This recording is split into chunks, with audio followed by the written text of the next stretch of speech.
Well, good afternoon, everyone, and welcome back to our 2:30 update. Let's begin today with a weekly review of our statewide data with a special focus on the subject of regionalization. First, I want to focus on hospitalization and its progression over time. On April 6th, we had 3,680 COVID patients in our hospitals. On April 10th, that number had risen to 4,020. On April 14th, that number had risen to 4,283. On April 19th, the number had risen to 4,599. And as of midnight last night, the number was 4,672, a net increase of 73 Illinoisans in 1 week's time. To remind you, these hospitalization numbers include both COVID-19 patients and assumed COVID-19 patients in the hospital in any condition, whether mild or serious. I'll offer the same time series progression for our COVID-occupied ICU beds as I did for overall hospitalization rates. Remember, our institutions have worked to expand their bed capacity, which is why our overall bed numbers and ICU bed capacity have increased. On April 6th, COVID patients occupied 43% of our 2,700 ICU beds in Illinois. On April 10th, it was 40% of 2,900 ICU beds. On April 14th, 40% of 3,000 ICU beds. And on April 19th, 40% of 3,100 ICU beds. And as of midnight last night, 34% of 3,600 ICU beds.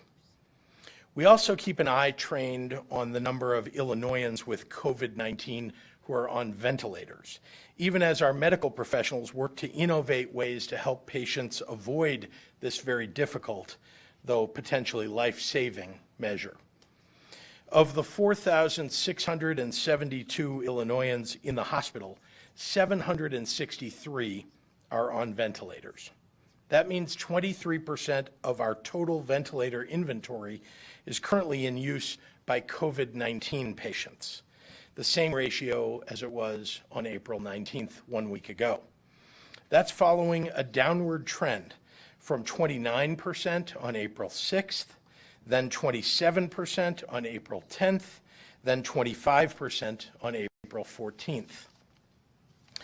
I want to stop and take a moment now to address those who think that coronavirus is just a Chicago or a Cook County problem, and that downstate Illinois is immune or doesn't need restrictions. Folks, that's just not how this virus operates. COVID-19 knows no county or regional boundaries. It's clear that some people are simply looking at the number of cases in a county and not looking at the infection rate. Of the top 5 counties by infection rate, 2 of them are downstate. In order, that's Cook County, Jasper, Lake, Will, and Randolph. Even more troubling, COVID-19 has played a role in the deaths of Illinoisans in 42 of our counties around the state, with the top 2 rates of death per capita being in Jasper County and Monroe counties. That means you're more likely to die of COVID-19 if you live in either of those 2 counties than if you live in Chicago or in Cook County. When these factors are taken into account, the overall picture around COVID-19 in Illinois is quite different than many have assumed. Yes, in terms of total case numbers and total lives lost, Cook and the Collar counties constitute the largest segment of COVID-19's known presence in Illinois. That's indisputable. But it would be doing a massive disservice to our downstate residents if we governed only by raw numbers. No matter where you live, we want you to be healthy and safe. And following the advice of the scientists and experts is what has kept people in every region of our state alive. It's true that there are a much larger number of cases and deaths in the metropolitan region around Chicago, but it's also home to nearly 2 of every 3 Illinoisans. And it's home to much of the overall hospital capacity that's needed if there's another surge of the virus. It's also true that there are areas of the state that have lower infection rates, and I've already begun opening those areas up more, with allowance for more elective surgeries and recreational activity there than in other regions. Since the earliest days of my governorship, I have aimed to make every decision with the needs of the entire state in mind, with a strong understanding about the differences between Chicago and Metropolis, between Rockford and East St. Louis, between Effingham and Quincy. To help me do the right thing by all of our residents, I've sought out the advice of local officials across the state of every background, even long before this pandemic. It's been a point of pride for me to listen. And now, as we fight COVID-19, every week I call Republican and Democratic mayors and legislators to hear their best ideas and talk through how I'm thinking through the decisions that need to be made. Some really good ideas have come from those calls. We don't always agree, but it's always a two-way dialogue. I understand that the choices that I've made and that I have had to make aren't easy, and there are some that disagree with them. But I've made each decision with a laser-like focus on the health and safety of every resident, and with a strong desire to get us back to work and school as soon as it's safe. Frankly, the decisions have most often been very difficult, often choosing between saving lives and saving livelihoods. But thousands of Illinoisans are still with us today because nearly all of you have made an earnest effort to follow our stay-at-home order. And so that's a decision that I'm extraordinarily proud to have made. And I'm going to keep making my decisions about defeating this terrible virus by focusing on the most important factors, following the science, monitoring and building up our healthcare systems, listening to local leaders, and keeping Illinois' families and workers top of mind, all in an effort to do the right thing for all of Illinois. So thank you very much, and now I'd like to turn it over to Dr. Zike for today's medical update. Doctor. Thank you. Good afternoon. I want to start off mourning the 50 lives that were lost over the last 24 hours, and I know everyone understands that these 50 people represent mothers and fathers and spouses, maybe fiancés, grandparents, friends, co-workers. So for all the families and communities who will be significantly affected by the loss of this loved one, we pay our respects as a state to the families and communities. Along with those 50 lives lost, there were 1,980 new cases. That brings our total fatalities for the state to 1,983, and our total cases in the state to 45,008. Could you repeat that number? Sorry. The total fatalities in the state to 1,983, and the total number of cases in Illinois to 45,883. So in Illinois, 227,628 tests for COVID-19 have been run, with 12,676 being performed over the last 24 hours. I think it's important to talk about the new symptoms that are associated with COVID-19. The CDC announced an official change in their symptoms just last week. Initially, the symptoms indicative of COVID-19 were fever, cough, and difficulty breathing. That was later amended to fever, cough, and shortness of breath and/or difficulty breathing. And now last week, it's been announced that there are 6 additional symptoms that are being seen in individuals with COVID-19. These symptoms include chills, repeated shaking with chills, muscle pain, headache, sore throat, and new loss of taste or smell. As our medical comprehension has advanced, we have seen more similarities in the presentations of the many victims of this disease. These symptoms may appear 2 to 14 days after exposure to the virus. Please remember that this is a novel coronavirus, and we continue to learn more every single day, and as we learn more, our guidance will continue to be updated. The guidance that remains unchanged, however, is the importance of staying home. If you have to go out, please wear a face covering. Keep 6 feet between you and others, and wash your hands constantly. I know we're growing weary of hearing this, but there are still people out there who are not taking this pandemic seriously and are not following this guidance.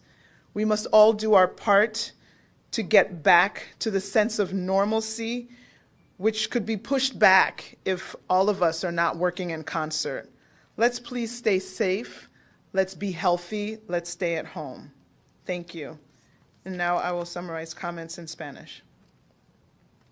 Buenas tardes. Antes de comenzar el reporte médico de hoy, me gustaría que todos recuerden que cada número representa una persona, madres, padres, abuelos, amigos y más. Me siento para las familias y comunidades que han perdido a un querido. Hagamos todos nuestros respetos como Estado a las vidas afectadas. Reporto 50 nuevas muertes debido a COVID-19. En total tenemos 1,983 muertes en el estado y tenemos 1,980 casos nuevos en total y 45,883 casos de COVID-19. En Illinois se realizaron 227,628 pruebas para COVID-19, con 12,676 pruebas realizadas ayer. Hoy quiero hablar un poco sobre los nuevos síntomas asociados con COVID-19 que anunció el CDC. Inicialmente, los síntomas de COVID-19 fueron fiebre, tos y dificultad respirar y falta de respiración. El CDC anunciaron 6 síntomas adicionales en algunas personas con COVID-19. Estos síntomas son escalofríos, temblando con escalofríos, dolor muscular, dolor de cabeza, dolor de garganta y nueva pérdida de sabor o oler. Estos síntomas pueden aparecer 2 a 14 días después de la exposición al virus. Recuerden que esta es un coronavirus nuevo y estamos aprendiendo más cada día.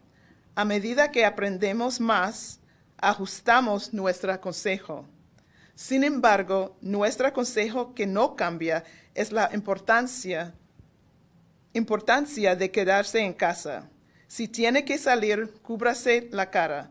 Mantenga 6 pies entre usted y otras personas y lávese las manos con frecuencia. Yo sé que cansan de escuchar esto, pero todavía hay algunas personas que no toman en serio esta pandemia y esos consejos. Todos debemos hacer nuestra parte para seguir luchando contra este virus. Por favor, manténgase seguro y saludable. Gracias. And with that, I will turn it back to Governor Pritzker. Thank you very much, Doctor. Before I open it up to questions, I want to clear up some confusion from over the weekend over the subject of how dental offices can operate amid this pandemic. Our executive order did not close dental offices, but IDPH has issued guidance to dentists focusing their work on more emergency procedures. That guidance remains in place. Dental procedures are high risk for dentists and for their staff, and we're going to continue working with the medical experts as we move forward. But right now, dental procedures should be limited to urgent health issues and emergencies. And I apologize for any confusion that my comments may have caused. So with that, I'm happy to open it up to questions. Thank you, Governor. It's Monday. There's a lot of questions. So, Yes, ma'am. We have moved to number 4 in the number of, when you list states. Yeah. And we are not number 4 in population. What do you think? What's going on? Is that just we're testing more? How did we surpass California? Yeah, notice that our testing numbers have gone way up, right? Just over the last week, we've averaged more than 10,000 per day. And that's significantly up from where we were before. And if you look at most states, they're not testing anywhere near as much as we are now. So actually, it's a point of some pride what we've done on testing. But if you test more people, as we've said, there are lots and lots of people out there who do not know that they have coronavirus because they haven't been tested. As you test more people, you're going to get more positive cases. President Trump tweeted this morning, why should the people and taxpayers bail out poorly run states like Illinois? Well, I have two things that I would say to that. One is that, as you know, we are a donor state to the federal government. We pay more in federal taxes in Illinois than we get back from the federal government. And so actually the states who are being bailed out every year, year in and year out, are the states who take more out of the federal dole than they put in taxes. That's one thing I would say. The other is that unlike Donald Trump, we proposed and passed and have effectuated a balanced budget for the year that we're in. Had it not been for coronavirus, we would have had actually a surplus in the state of Illinois. So to the extent that we're talking about, and we are, about the federal government providing funding for states, all states need it now because coronavirus, COVID-19, has blown a hole in every state budget all across the nation. There's not a single state that would not benefit from or that does not need support from another CARES Act package. Were you on the call today from the White House and any new insight? I wouldn't say there was any new insight. There's more talk about testing and the federal government offering help with testing, which is terrific. They have offered help before, and I'm looking forward to our ability to obtain more swabs and more reagent and VTM through the federal government as they are promising. My colleague Craig Wall wants to know, is it time to consider pension reform? Well, as you know, we did make some pension reforms. As you know, the police and fire pensions across the state were dramatically reformed this last year under my leadership and working with the legislature. We certainly need to keep working on our pensions. I've said as principles here that we need to make sure that people who are owed a pension are paid the pension that they're owed. And I want to make sure that people understand how important it is that we support our seniors when they've worked a lifetime for that pension, whether they're police officers or firefighters or state workers in any way. I continue to believe in our, in the idea of supporting seniors when they retire.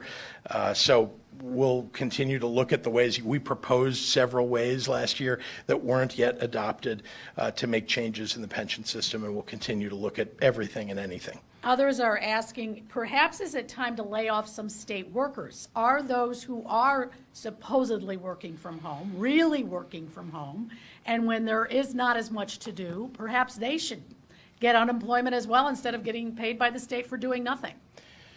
Well, certainly, number one, we've asked people to stay home. Number two, we have actually done quite a lot to make sure that people can work from home. And you know all these departments. Think about what's happening at IDES. Think about what's happening at the Department of Human Services, right? In this pandemic, and with so many people laid off, right? Our state needs to function well, and so we're working with stay-at-home employees who are connected now and have the ability to work for and with residents of the state who badly need them. Yesterday, you brought up e-learning and to look ahead to the fall. Perhaps that's going to be the case. Are you talking about every grade level, private schools? Is it going to be, could you imagine a staggered Monday, Wednesday day for 10 students? Or come in the morning, others come in the afternoon? And what about colleges? Have you looked ahead to all of that? I have certainly left it to our Board of Higher Education and our Community College Board and the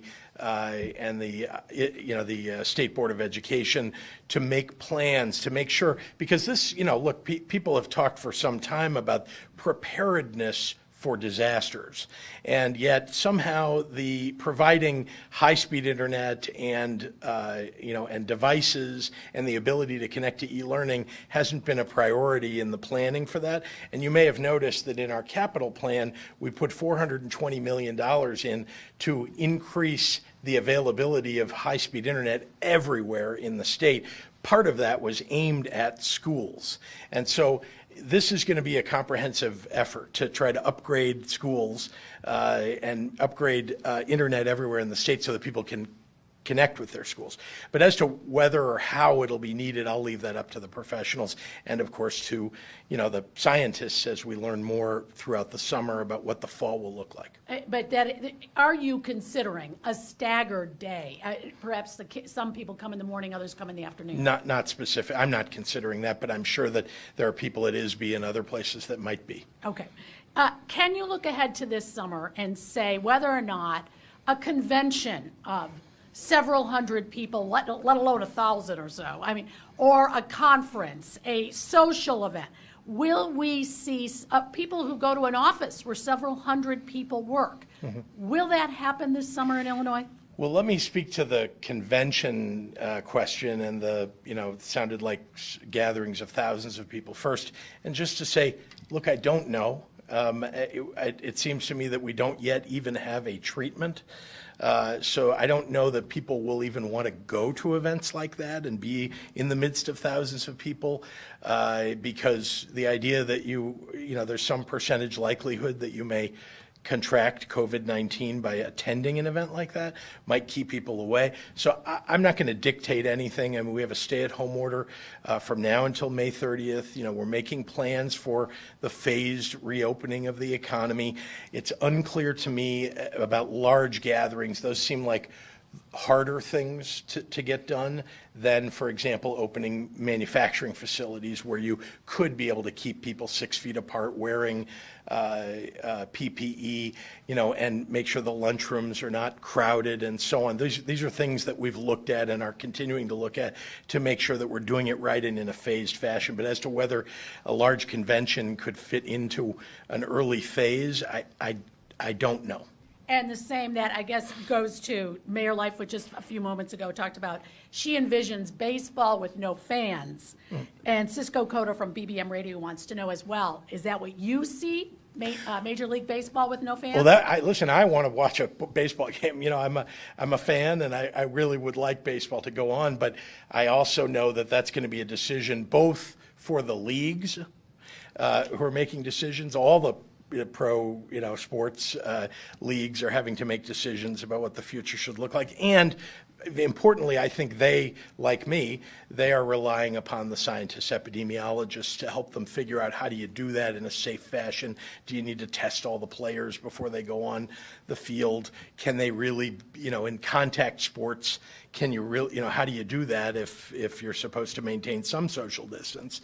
So I think those are all things that are above my pay grade, so to speak, and something that I think need to be considered by the leagues and by the scientists. A couple of questions for Dr. Ezike. How many have died from COVID-19 that do not have any other underlying health condition? So nationally, the numbers are vanishingly small, in less than 10%. I think I saw something like 6%, and that might have been global numbers. So in the general statistics, Illinois has been similar to what the aggregate larger numbers have. So I would say that it's going to be definitely under 10%, maybe even in the single digits. Thank you. Governor, a lot of questions still on unemployment. Sean Lewis from WGN says he's hearing from people who are getting nowhere on the system. They're frustrated. They can't get an answer. They're broke. A week ago, you announced there would be some more help or answers to this. What are you telling the folks who cannot find out what to do about unemployment?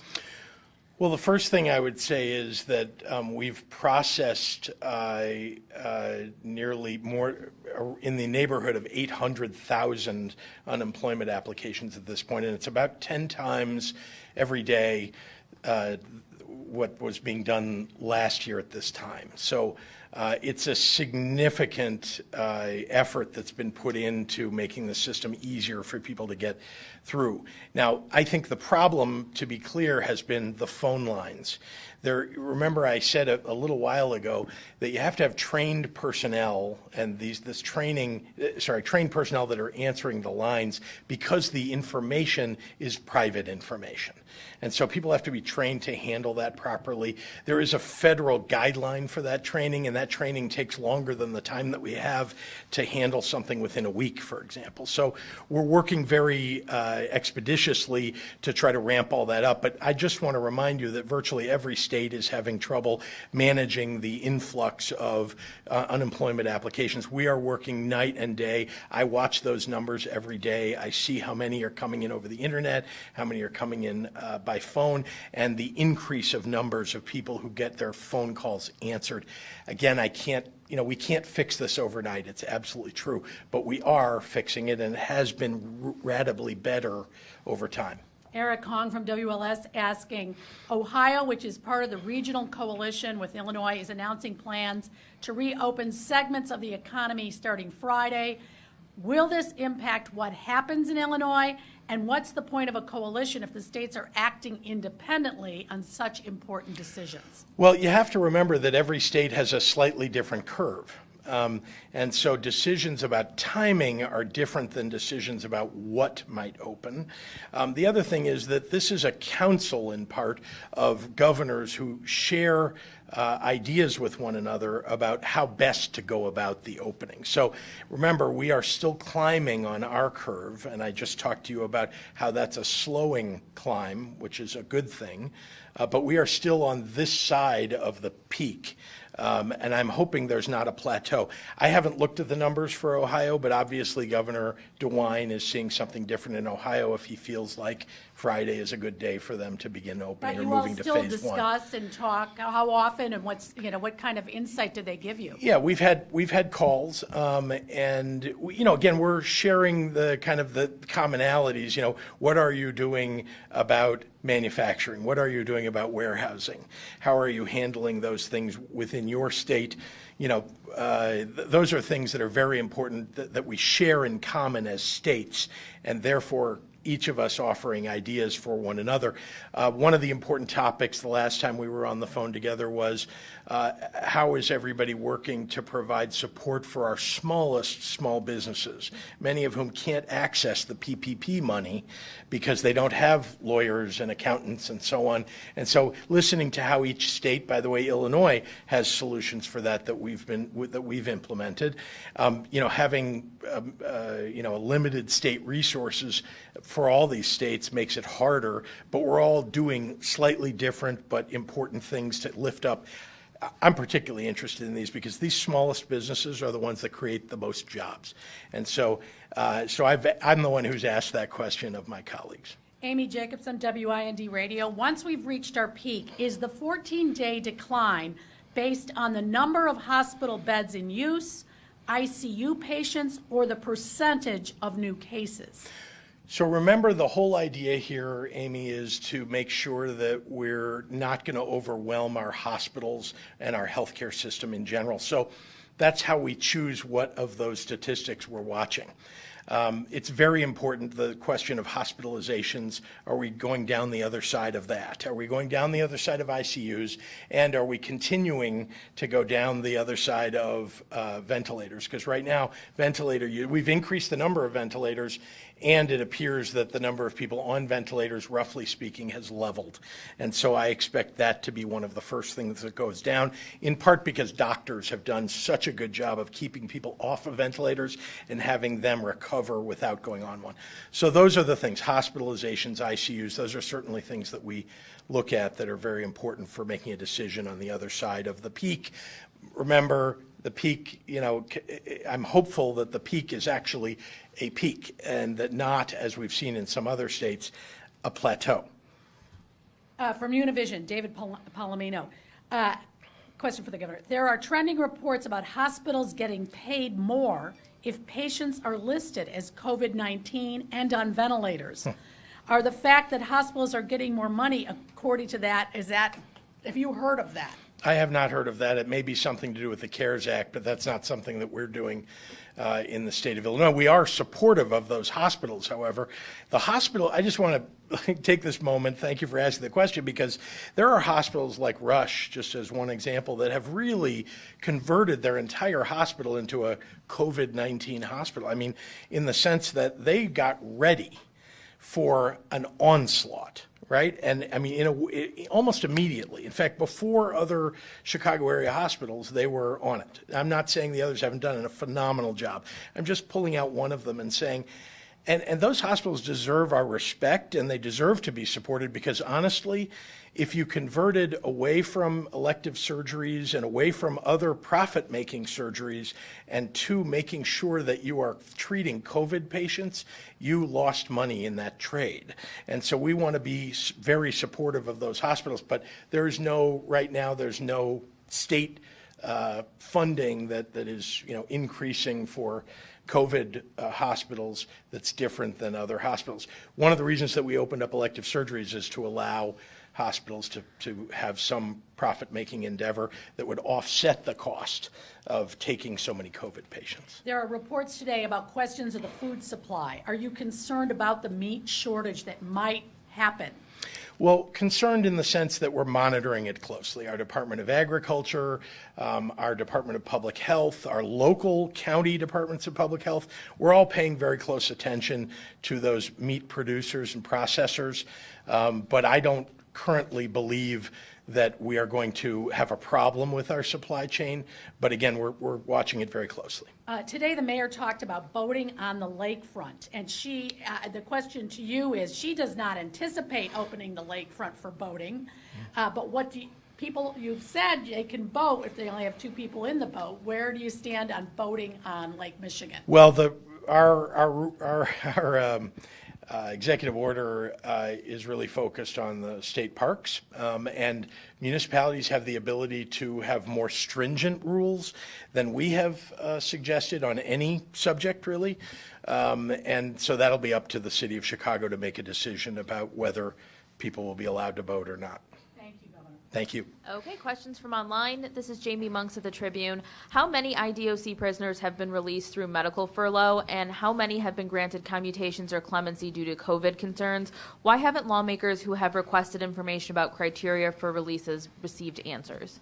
We'll be happy to provide information to anyone. I don't have the numbers right here, but happy to. I can tell you that we've overall reduced the population in our prisons by I know it's more than 1,300 overall. Many of those were near the end of their terms, or actually their sentences were up, but also many of them were under this program of either medical furloughs due to COVID-19 or other reasons, pardons or commutations on my part. Department of Corrections can get that information for you, Jamie, as well.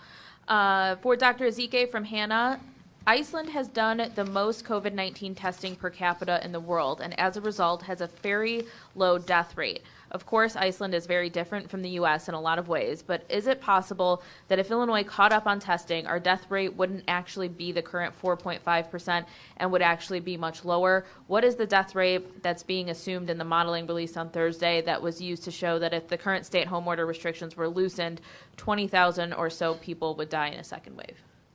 Okay, a lot in there. I think I can definitely speak to the need for testing. We all agree. I think I think that has been said from this podium every single day, that testing is key. It's one of the key elements to getting over this pandemic. Without individuals being able to know their status, it affects their ability to know that they need to stand down or isolate or stay away from high-risk people.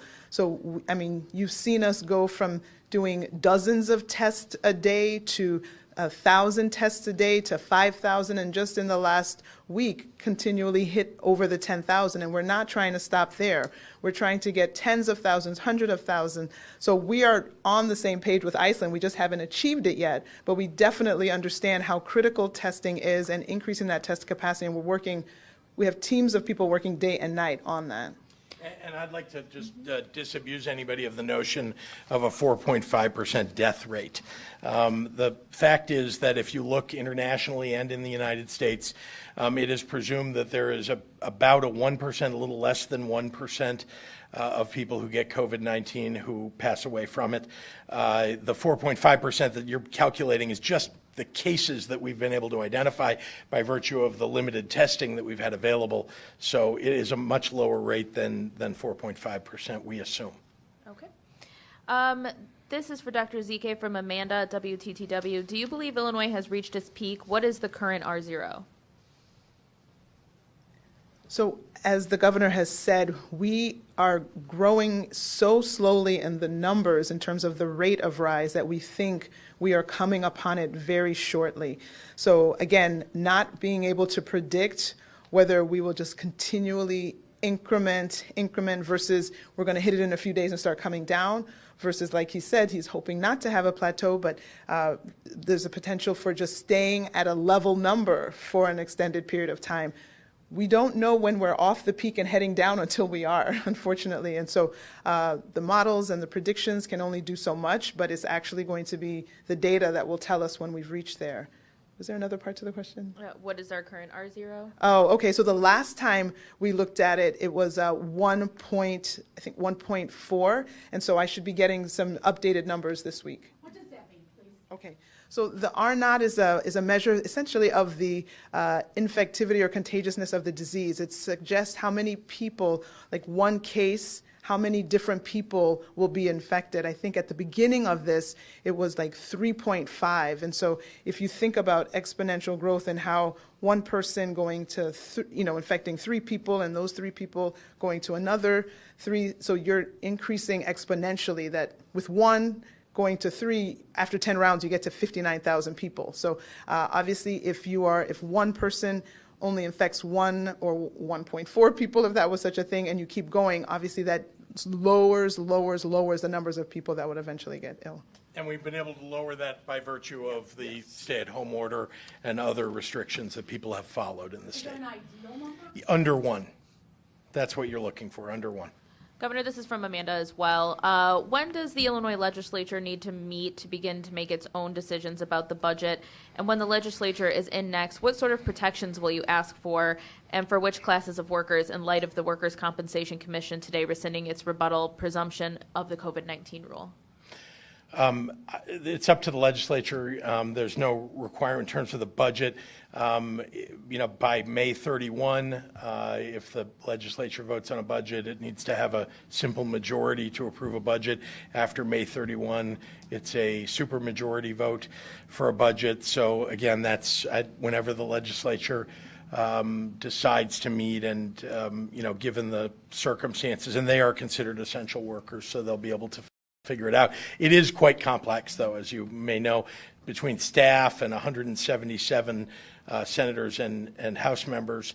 Organizing all of that in the Capitol building or really anywhere else is quite complex, and I think that's taken some time.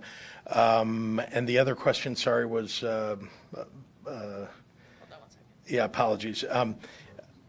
A workers' comp, right? We're definitely, having discussions. There are proposals by legislators about things that we should do. I mean, I want to protect our workers as best we can during this pandemic, and so I'll be, very supportive of measures that will, keep them safe. Greg Hines from Cranes has two questions. What will the impact be if Illinois does not get any federal aid to make up for the loss of revenue amid the pandemic? And do you think your criticism of the president has substantially reduced your chance of getting that aid? First of all, if we don't get any further federal aid, it will be extremely difficult, not just for the state of Illinois, but for many states. Not just for the ones that have Democratic governors, but for Republican states as well. So I know that the president has said that he's in favor, despite a tweet today, he's in favor of support for the states, for state and local governments. I would like to make sure that the smaller local governments receive support in this next bill, not just the large counties or large cities over 500,000, but small towns all across the state of Illinois and all across the nation should get support. So I'm in favor of that, and I think the president is in favor of that, and indeed Vice President Pence in our call yesterday reiterated that fact, that the president is supportive of that. So I feel pretty good about where they are on it. Obviously it's Senator McConnell that is an obstacle here, and considering that he comes from a state that gets more money from the federal government than it gives in federal taxes, I think he's a recipient state of a lot of support from the federal government, and the rest of us ought to benefit at this point, given coronavirus and its effects. Kyle Beachy from Peoria asks a question. A credible tip says Generation of Peoria Nursing Home now has 12 positive tests, but they are frustrated they're not being tested. Why is a facility with this type of outbreak not being fully tested, and what facilities are tested? So I think we've talked in the last week about our aggressive measures, both preemptively to try to get into facilities that have no cases and try to do staff testing as well as resident testing to see if we can identify positives that were unknown because of the lack of symptoms ahead of time. We've also gone into areas that have had high rates of community transmission and try to address issues in places where we do know that we have COVID cases. So we've been in both types of facilities. The strategy in places where there are already established cases may look different than the mass testing that is done in institutions that have no cases, but we are working closely with all the local health departments, and then each case has its nuances, and so both the local health departments, along with assistance from the state health department, can decide what the best strategy is. But we do know that testing is an important strategy in all cases. I guess if you know that someone is positive and you know that these people have been in contact with someone and that they're symptomatic, the test doesn't add anything. We expect it to be positive. And so you do have situations where you have somebody that was exposed, they're developing classic symptoms.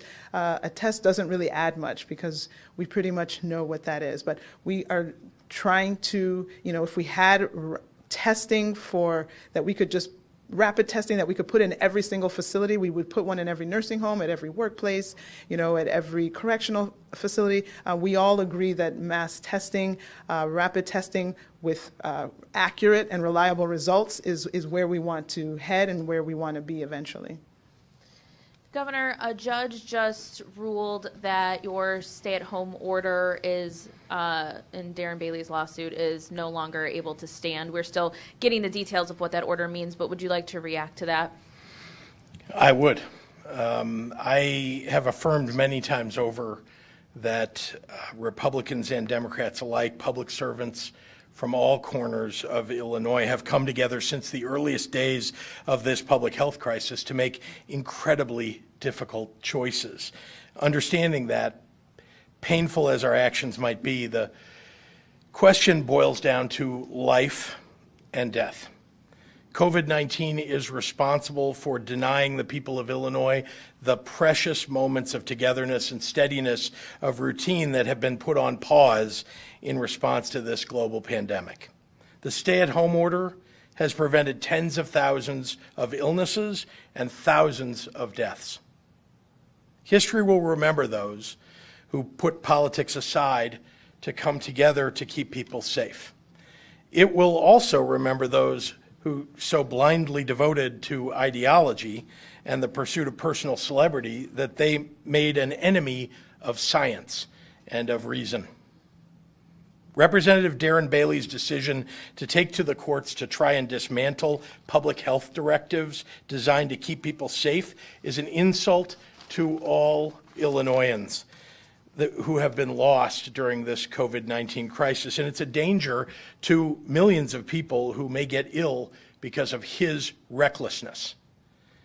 At best, no one is better off because of this ruling, and at worst, people's health and safety will suffer tremendously.